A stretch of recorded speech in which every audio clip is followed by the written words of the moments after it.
Kia ora, yarn friend.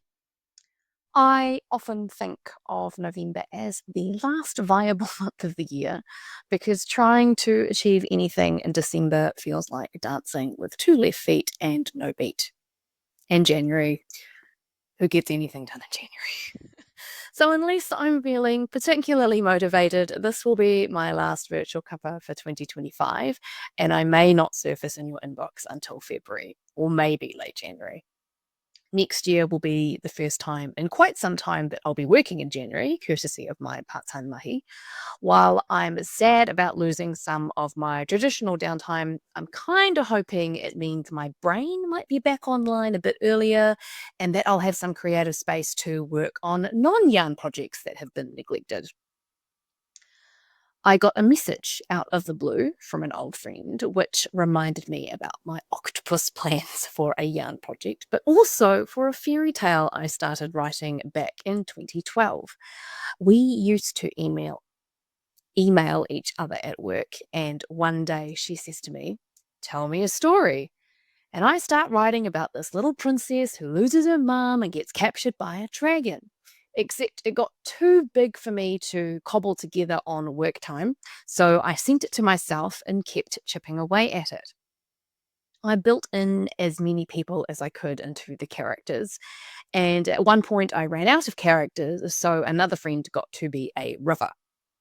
It needs a bit of an overhaul edit because I write how I think, which sometimes means the language is more poncy than necessary. And a few characters need adjusting, but the main reason I'm stuck is because I'm up to the part where I'm building up to the ominous villain scene and I have no idea how they are going to be ominous.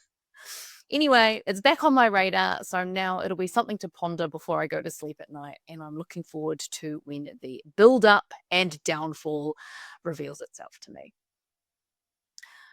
A quick mihi to newcomers who have signed up recently. If you're confused about this written landmass you've found yourself on, it's partly because you've joined about 8 years in, but also because I try not to be salesy while still making yarn available. This narration thing is new, so it means all hyperlinks will be at the bottom of the email. And Virtual Cuppa is more about hanging out together because community is always at the forefront of my operations.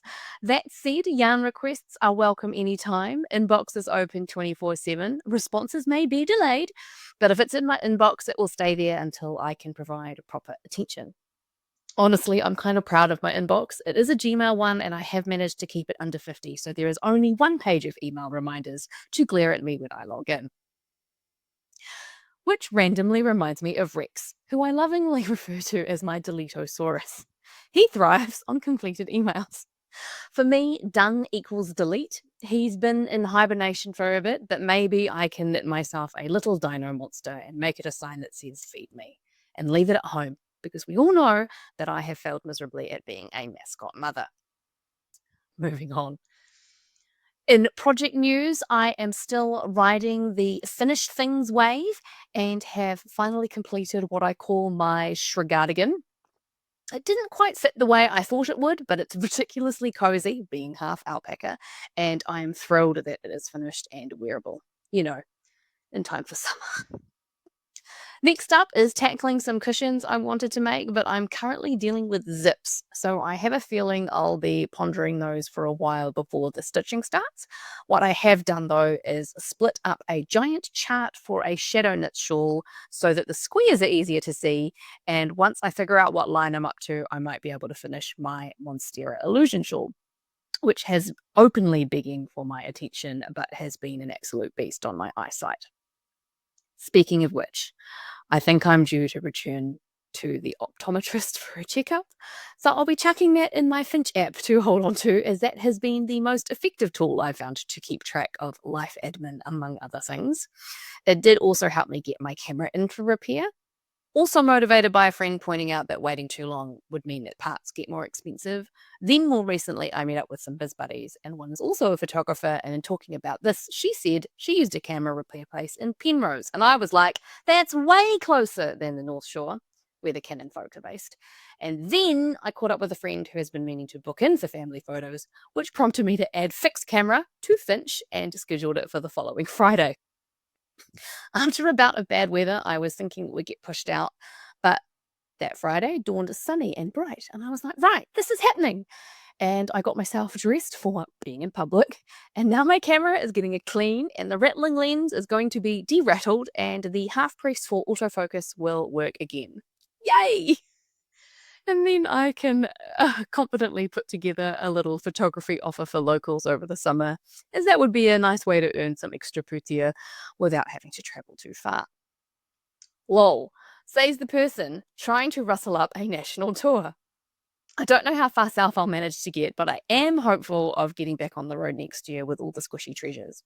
In the meantime, I hope you'll think of tuning in to the next Wool on Web, link at the bottom of email, where I'll be live on Google Meet for a couple of hours so we can stitch and chat together, shop if you want, no purchasing is required, and popping in for 10 minutes to check it out is fine. Sessions aren't recorded and would simply love your company if you're around that morning. And because I'm unlikely to ramble until February, sending you seasonal salutations for December and January. Whatever you are celebrating or not, I hope that you get to spend quality time with loved ones and that you stash some downtime for you. Stay safe, wear sunscreen, and drink heaps of water. I'll still be bumbling about on socials, but I won't be slipping virtual Cuppa into your inbox until 2026. Modi order.